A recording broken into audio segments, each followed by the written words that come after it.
Pat, the new vice president in charge of programming will be here shortly, Mr. William Briggs. Now, we haven't a permanent office for him to use right now, so we'll put him in 206 for the time being. Yes, sir. Get him a secretary, and you'd better have a page boy go down, open it up, and see if it needs cleaning or anything. If Mr. Briggs gets here, why, show him right in.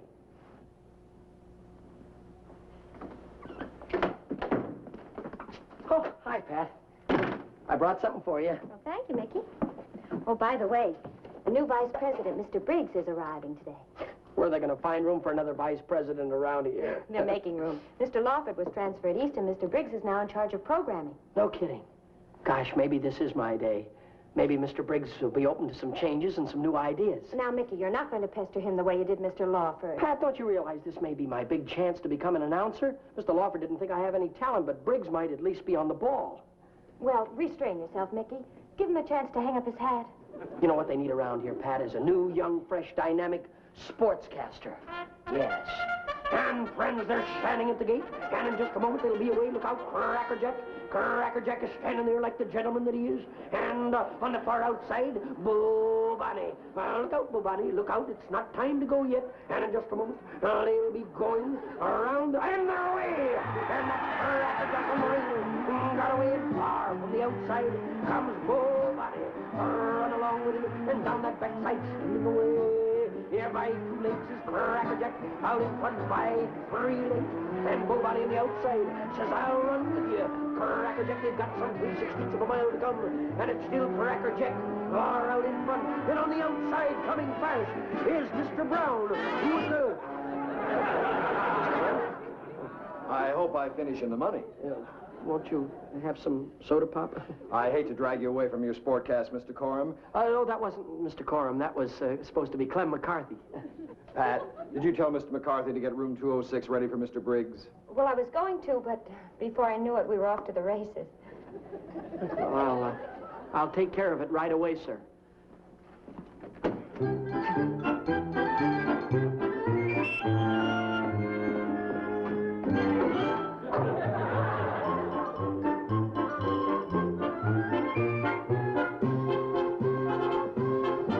Young man. I'm terribly sorry, sir. Excuse me. That's quite all right, young man. This fountain, sir, I'm sorry. Can you tell me, where can I find Mr. Brown's office? Well, you just missed it. It's right around the corner. First office on the right, 284, sir.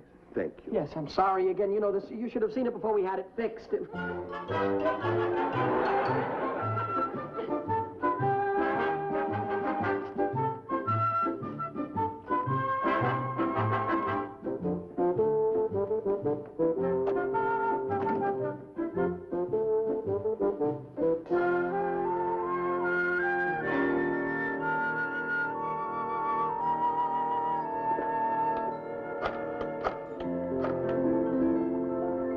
Pat, this is Mickey. I'm down in 206.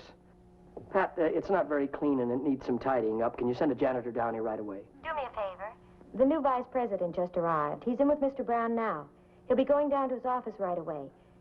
Straighten it up as much as you can until I can get a janitor. All right, I'll take care of it, Pat. Thanks.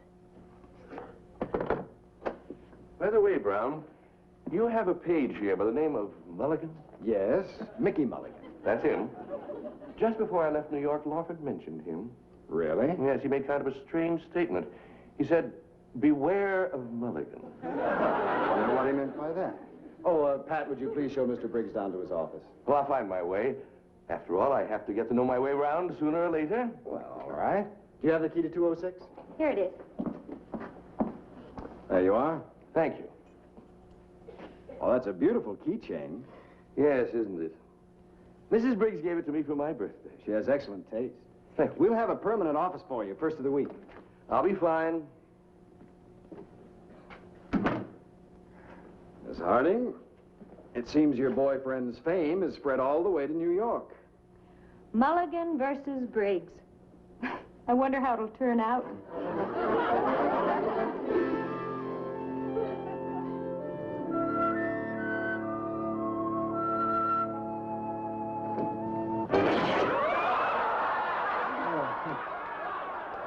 I'm sorry, sir. Excuse me. I didn't mean to. Thank you. Yes, just heard you at the door, and I... All right, we all make mistakes sometimes. Well, I've been trying to clean up your office, sir. It looks fine. Thank you. Don't you think we could move the desk back just a little bit? It looks fine. And then we'll add a little depth to the room, sir. Yes. I straightened up everything. It's very nice. Thank you, Mr. Mulligan. Mulligan. Well, thank you very much. I really appreciate it. Mickey Mulligan? Why, yes, sir. You've heard of me? Yes. I'm not going to let it defeat me. Mulligan, we're going to get along, you and I. I'm no Lawford. He might take the easy way out, get himself elected vice chairman of the board just to be moved away from here. But no man is going to get me down, Mulligan. No man. Did you hurt yourself, sir? Fine, Mulligan, fine. You're not going to get me down. Oh. I'm made of sterner stuff. Pardon me, sir, but there is something I would like to discuss with you. Yes? Well, sir, I don't plan on being a page all of my life, and I was just wondering, now that you're the head of programming, couldn't you possibly give me a chance as an announcer or fit me in as say, a sportscaster? Well, I don't know. You know, Mr. Lawford, he never gave me a chance, sir. I have talent. I suppose Lawford let his personal feelings interfere with his business judgment. I'm not going to let my personal feelings interfere. I'm going to give you a chance, Mulligan. Oh, thank you, sir. Now, let me see. Where can we fit you in? Oh, well, you'll need a lot of pacing room. Vice presidents need a lot of room to pace. Now, if you want to be an announcer, you're going to need training. Yes, sir. Lots of training. Mm-hmm. I'm going to experiment with a 24-hour program schedule on our local station. Uh-huh. Now, I'm only thinking, Mulligan, but what sort of a disc jockey do you think you'd make? Oh, well, sir, I think I could make a good disc jockey because I've collected lots of records for years, and I'm a good authority on music. It's a possibility. Now, where could we fit you in? There's a slot open from 4 a.m. until 8. 4 a.m. until 8, that's a wonderful time slot. There are very few programs on at that time. We're bound to have a big audience. What else is there to look at? Yes, we'll have a captive audience. Well, do I get the chance, sir? Just a second, Mulligan.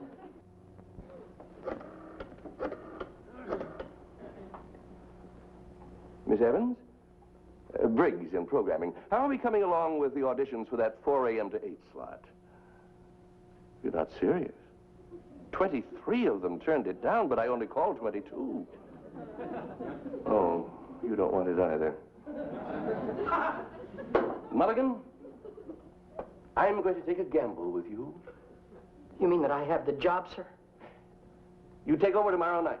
If you deliver the goods, the job is yours for keeps. I hope I won't let you down, Mr. Briggs. Do you know, Mulligan, I think we've got the jinx licked. Yeah. I think we're going to get along fine together. Thank you, sir. Mr. Briggs, you didn't hurt me. Go, Mulligan, go.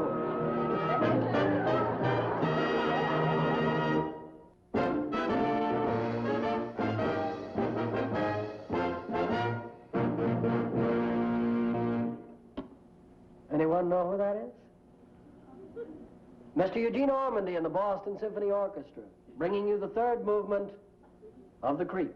In terms of television land, this is your old pal, smiling Michael Mulligan, bringing you a bit of music, a bit of enchantment, a bit of philosophy, while away the early morning hours of the dawn.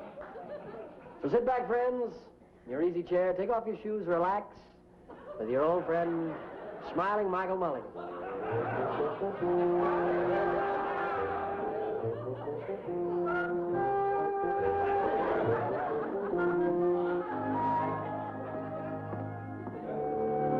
Something wrong with your teeth?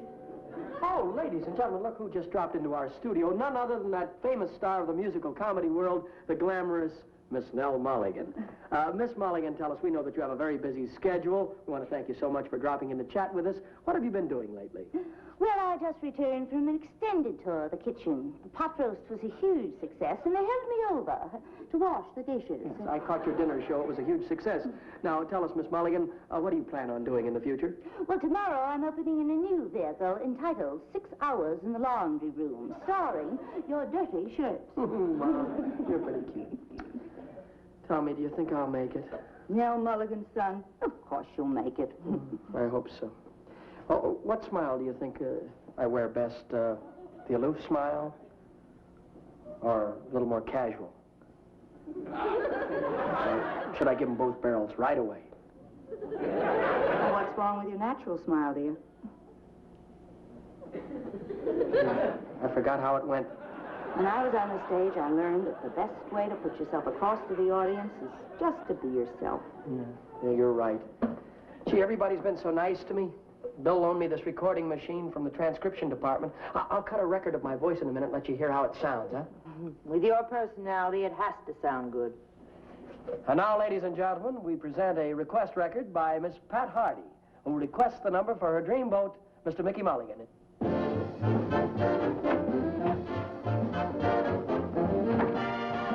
Dreamboat?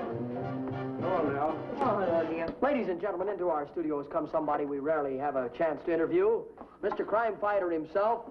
And here he is. All America is waiting to hear what you have to say, sir. What does America want to hear? What is your name, please? I'm Joe Mulligan. And your occupation, Mr. Mulligan? Police department. I'm a sergeant of detectives working out of the 23rd precinct. You must lead a very exciting life, Sergeant. Right? Oh, yeah. I spent the whole day checking R&I files. Just peachy. Look, I'm tired. That new captain they brought in from downtown, Otis, has been riding me all day. How a guy like that raised to be captain, I'll never figure out. Speak up, please. For my money, he should be directing traffic at a dead-end street. I should have had that job, and he knows it. You wanted me to say a few words? Well, here they are. You know what I really do for a living? I play stooge for Captain Otis. This morning he says to me, he says, Mulligan, we got to round up that Martin gang. That's what I said to him yesterday. Oh, he's bright, real bright. And then he says to me, now the first thing I want you to do is bring in the squealer. He wants me to bring in the squealer. It sounds easy, doesn't it? Only nobody's seen the squealer for 6 months. He might be dead. But that's Captain Otis for you. He gets paid for telling other people what to do. Well, thank you very, very much, Sergeant, for that very inspiring talk on teamwork. And so, ladies and gentlemen... Feeling better, dear? This is your old pal, Smiling Mickey Matter of Mulligan fact, saying, I do. Bon appetit. Thanks, Michael, for having me on your show. Anytime, Pop. Well, you know, we ought to buy one of those machines. It's a great thing for helping you blow off steam. Yeah, in a year's time, we could compile quite a library. Well, I've got to get my records set for my program. Where are you going with those? Oh, Michael's going on television tomorrow night in his own disc jockey show. Anything to get those jazz records out of the house. They give me a headache. Why, Pop, I haven't played these in over a week. Yeah, but I still hear them. Well, all set. Oh, look out for the new throw rug, dear. Wow! Michael! Oh, Michael! Yes, Mom?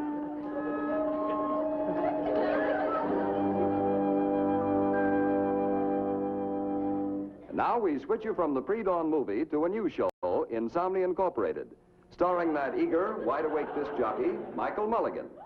Michael Mulligan! Hi! Oh, there you are. Where? Oh, there you are. Well, good evening. Good morning, I should say. Here it is, good old 4 a.m., ladies and gentlemen. Best part of the day. Welcome to Insomnia Incorporated. This being my first show, first of all, I'd like to say hello to my mom and pop who are home viewing our show. Hi, Mom. Hi, Pop. They're probably more nervous than I am. Next of all, I'd like to take this opportunity of thanking the man who made this all possible for me, Mr. Briggs, Vice President in charge of programming for this station. Thanks, Mr. Briggs, from a loyal employee, Mickey Mulligan.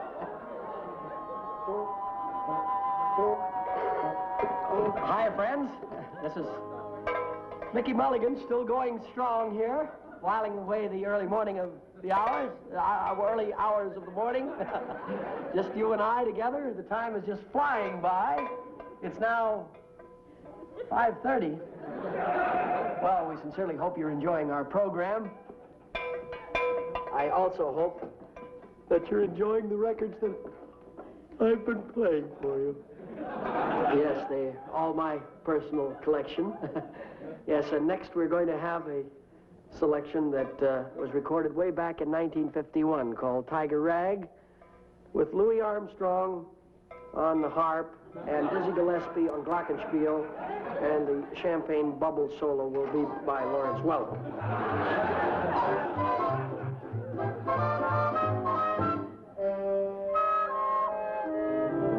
Well, good morning, Simmons.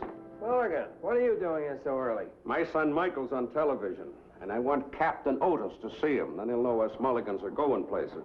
No kidding. Is Mickey on television? You bet your life he is, and that's more than he can say about his son. But Otis, boy, is only 4 years old. Hey, what are you standing up for Otis for? I thought you were on my side. Look, Mulligan, we've got to live with the captain, so why don't you try to get along with him? I'll get along with him. Now, come on, Simmons. Let's watch his face when he sees Michael on television. Come on. Well, Mulligan and Simmons, something I can do for you? Well, if we're not bothering you, Captain, my son Michael is starring on his own television show. He's on right now. I thought you might like to tune in. Well, all right. We'll look at it for a couple of minutes. Might be interesting. Mulligan, what's the latest on the squealer? Have you gotten in touch with him yet? Still trying to locate him. I promised the commissioner I'd round up that Martin gang by tomorrow. Oh, here we are. Well, there you've had it, friends, and we're still going strong here. This is your old pal and disc jockey, Smiling Mickey Mulligan, saying, come on now, get out of bed, wake up, wake up. Come on, that's right, don't carry. And now we're going to have another one of these wonderful records, and so here it is, Bop, Bop, the Stop, Stop.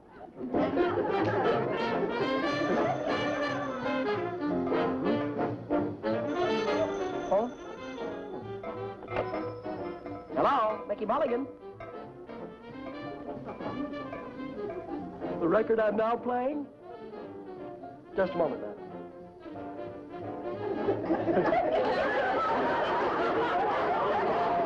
Can you call back after the record's finished, please?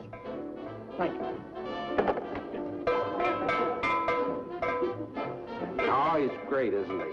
What a personality. Say, did I tell you what my son did yesterday? He's only 4 years old. Fine. Let's watch the show.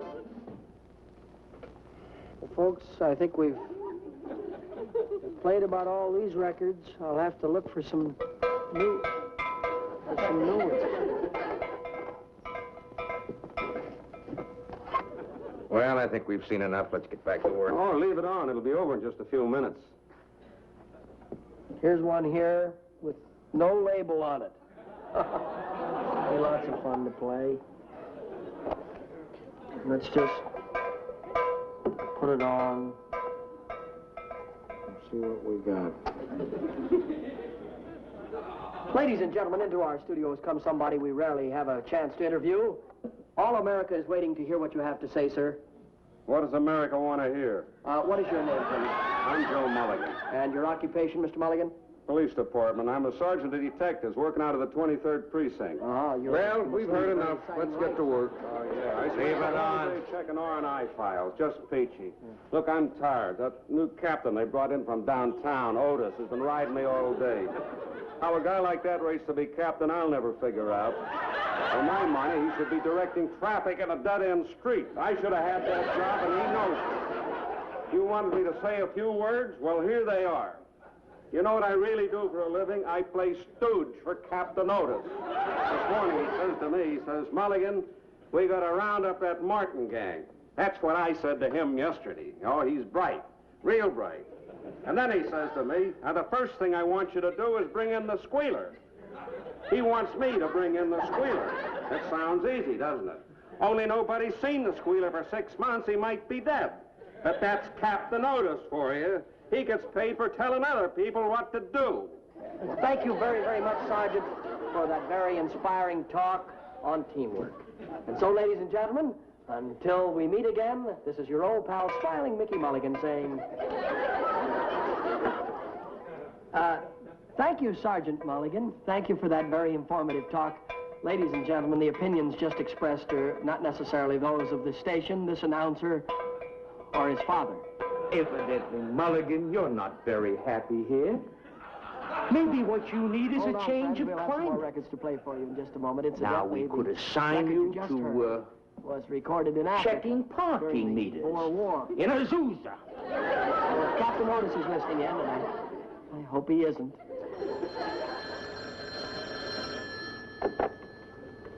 Hello? Who? The squeaker? Oh, the squealer.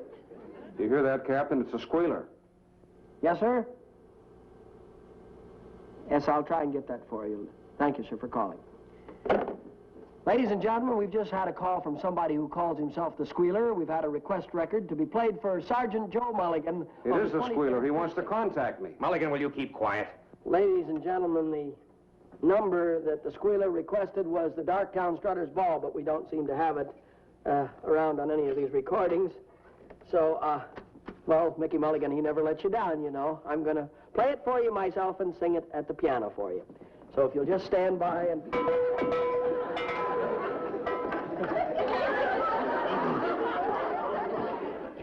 Darktown Strutters Ball.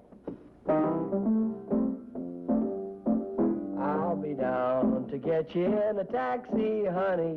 Better be ready by the 8:30. This is the tip-off, the clues and the words to that song. Yeah, he wants us to pick him up in a taxi, honey. No, it's the time, 8:30.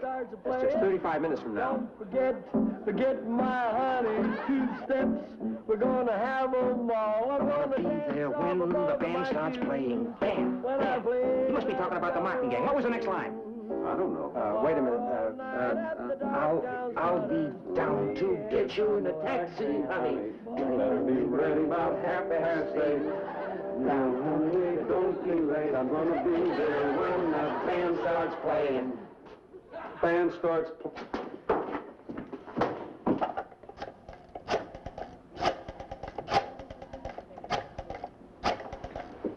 Hello, this is Captain Otis. Connect me with that disc jockey, quick. Smiling Mickey Mulligan.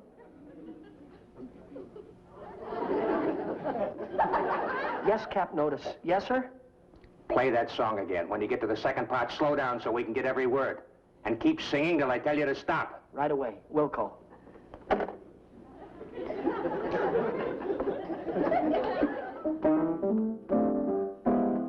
I'll be down to get you in a taxi, honey. Better be ready by the 8:30.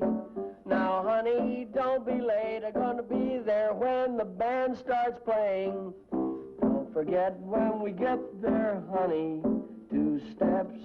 We're gonna dance 'em all. I'm gonna Downtown Strutters Ball. Where does that fit? Hey, there's a Ball Street on the south side. That's the name of the jewelry store on Ball Street. Strutters. Strutters Jewelry Store. Let's go. Alert all cars. Put a ring around Strutters Jewelry Store on Ball Street. When I play the Jelly Roll. And now back to our main studios for a word from Mickey Rooney.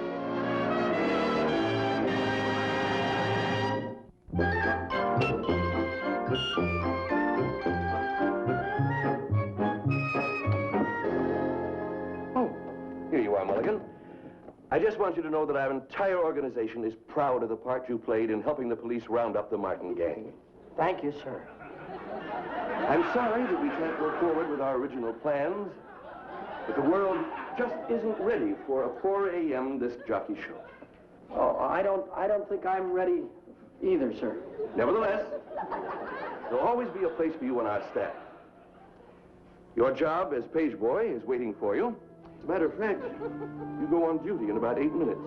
The future of our network depends upon young men such as yourself, who are eager to tackle the job, to toe the mark, to cut the mustard. I'm confident, Mulligan, that one day you'll rise to the top. Just keep on your toes and never let them catch you napping.